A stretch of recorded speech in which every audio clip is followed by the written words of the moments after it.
Ma'am क्या कर रही हो आप? क्या कर रही हो मतलब? इधर आओ। क्या है ये?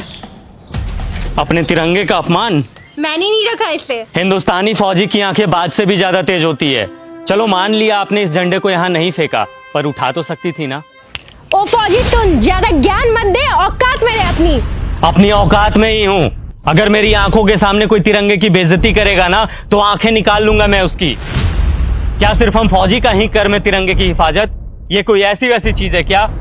अपने देश की आन बान शान है ये, और तिरंगे की हिफाजत सिर्फ फौजी का कर्म नहीं बल्कि हर हिंदुस्तानी का फर्ज है।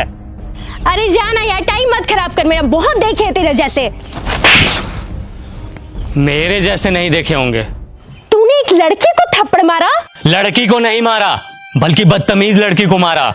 हमें यह नहीं सिखाया जाता कि किसी बेगुनाह इंसान पे अपना हाथ भी उठाया जाए, लेकिन इतना तो तुम्हें भी पता होगा कि अगर कोई इंसान हमारे तिरंगे की तरफ आंख उठा करके भी देखेगा तो हिंदुस्तानी फौजी आंखें निकाल लेगा उसकी। फौजी होने का बड़ा घमंड है तुझे, औकात ही क्या है तुम्हारी? घमंड नहीं, फौजी होने का बहुत ही ज्यादा घमंड है मुझे, और इतनी औकात ही मेरी काफी है। तुम जैसे लोग ना 25-30 हजार की नौकरी करके ही खत्म हो जाते हो, और देख मेरी औकात, 10 लाख की गाड़ी में घूमती हूँ। तुम घूमो 10 लाख की गाड़ी में, हमें 50 डिग्री गर्मी, -50 डिग्री ठंडी, तेज बारिश में भी बॉर्डर पे खड़े होकर अपने देश के लिए हंसते हंसते सीने पे गोली खाने में फक्र महसूस होता है। यही हमें सुकून देता है।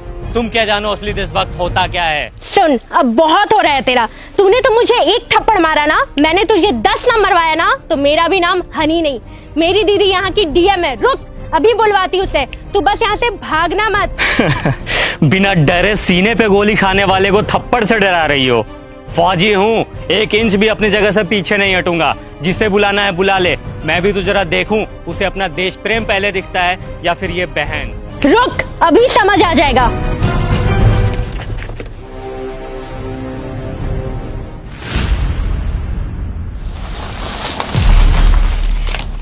दीदी, यही है वो इंसान जिसने मुझे थप्पड़ मारा है। कितना मारा? एक, वो भी बहुत जोर का। कम ही मारा था। तुम एक फौजी के बारे में बुरा भला बोल रही हो, समझ में आता है ये कौन है? मैम सॉरी, बट शायद आपकी बहन कुछ ज्यादा ही मॉडर्न है। इसे तिरंगे की वैल्यू समझाने की जरूरत है। इसने ये तिरंगा इधर फेंका और जा रही थी। वो फट गया तो तू रख के क्या करती? अच्छा फट गया था, 1 मिनट मैम।